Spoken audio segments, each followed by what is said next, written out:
arrived at the airport on time. All the necessary procedures went smoothly. Tickets were purchased, hotels were booked, excursions were booked.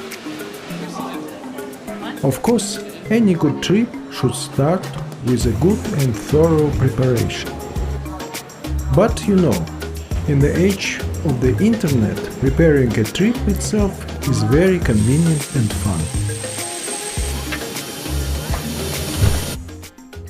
Convenient because everything can be done without getting up from the sofa, where you lie with your laptop. Fun? Is not it fun to look at tons of beautiful photos on the internet with views of hotels and rooms, to choose the most suitable one for you? That's huge fun. Hats off to modern technology.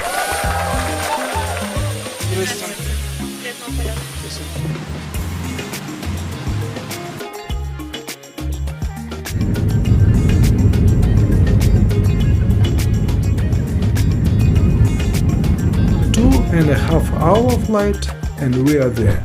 Vladikavkaz. We checked into the Alexandrovsky hotel. You'll find a link to the video in the upper right corner of your screen, as well as in the description. Dropped off our stuff and took a quick walk around the hotel before heading to bed.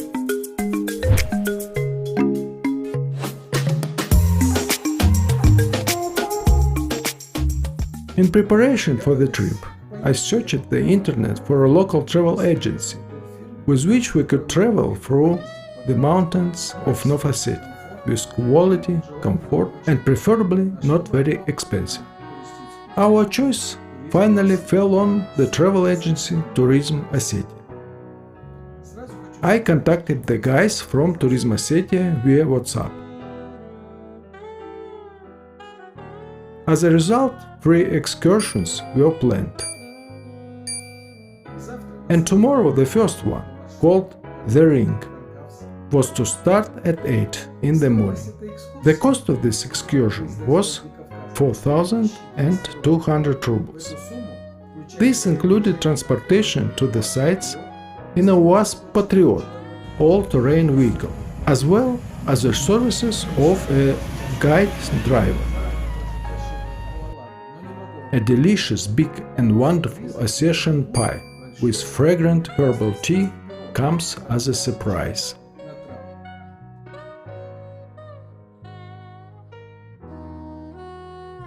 Since there were exactly 4 of us, that sounded just perfect. The start of the tour was at 8 a.m. as stated on the Tourism Ossetia website. At 8 of the clock we were to be picked up directly from our hotel. The end of the tour was scheduled for about 4 p.m, but in reality we arrived much later. Also, through the Tourism Ossetia website, we learned that on this route we must always have our passport with us to enter the border zone, and that it is better to dress lightly but to take windbreakers or raincoats. And one more thing, we must take sunscreen, because in the mountains the layer of atmosphere is much thinner. And also, attention, we were warned that it is not possible to wear shorts on this route.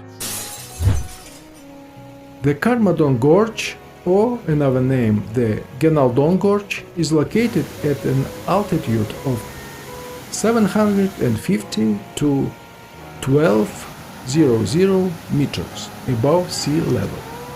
Genaldon, translated from Ossetian, means a river in a hemp gorge. A little further upstream, another river joins the Genaldon, the Kop, which in Ossetian means a cliff, a rocky coast.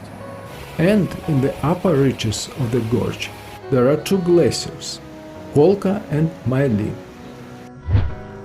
In the fall of 2002, the famous Russian director and actor Sergei Bodrov came to Vladikavkaz with his film crew to shoot just one scene of his movie The Courier. On September 18, the film crew arrived in Vladikavkaz. On September 20, the group was supposed to go to the Karmadon Gorge to shoot the scene. That day, the filmmakers waited a long time for transportation to take them to the mountains, and the start of work had to be postponed from 9 in the morning to 1 in the afternoon. This delay cost the lives of everyone who was on the set that day. Shooting continued until 7 in the evening, when work had to stop due to the lack of daylight. The group gathered their equipment and prepared to return to the city. At 8 p.m., a block of the hanging glacier, with a volume of about 8 million cubic meters, fell from the eastern spur of the mountain Jimarahom, from a height of 43-50 meters, and fell on the rear part of the Kolka glacier. This resulted in a fatal ice collapse and a mudslide. The total volume of the moving ice rock mass reached 130 million cubic meters. Its width was about 200 meters and its length more than 11 kilometers. The main part of the flow ended at the crevice of the Karmadon gate, but at least 10 million cubic meters flowed through the gate.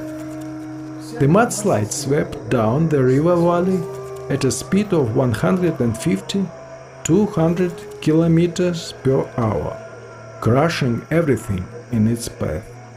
Escape was absolutely impossible. The mudslide completely covered the Karmadon Gorge, where Sergei Bodrov and his film crew were in just 20 minutes.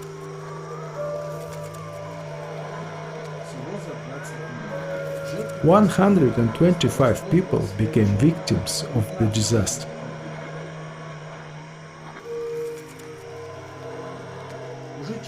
Within hours after the tragedy became known, almost all the residents of the surrounding villages arrived to help. After a 3-month rescue operation, only 19 bodies were found. For the next 2 years, volunteers worked every day at the crash site. Right on the glacier, they set up a camp called Hope, hoping that someone could survive by hiding in the tunnel. Here you can see the top of the tunnel arch. As you can see, it is completely filled with rocks.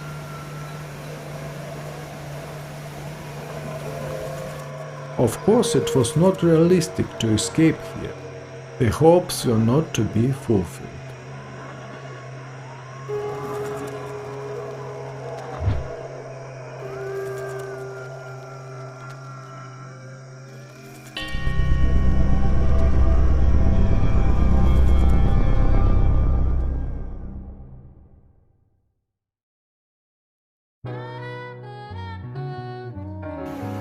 Oh my God, what a beauty!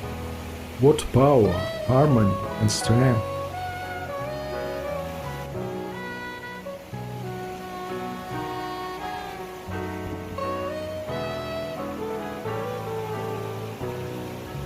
Clear air, clean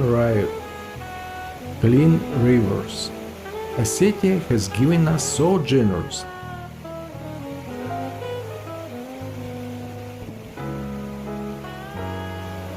Mountain gorges of the highest beauty, crystal waters of gushing rapids, alpine meadows of tender grass, stones and ice of austere temples.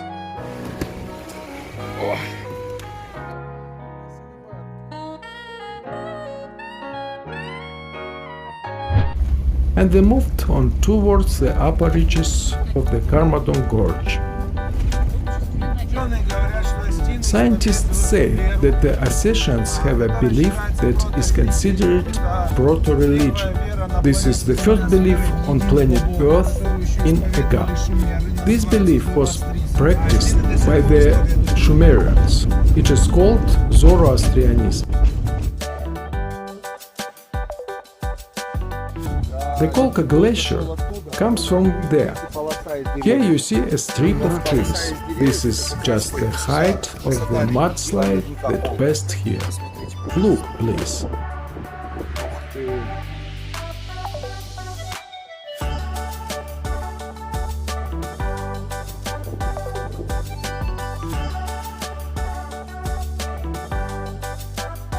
The village of Karmadon is located 35 kilometers from Vladikavkaz, on the left bank of the Genaldon River, at an altitude of 15-20 meters.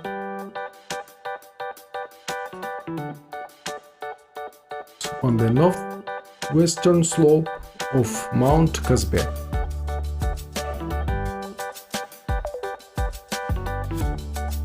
There are hot springs in the village. Mineral water Karmadon is widely known in Russia and enjoys well-deserved popularity.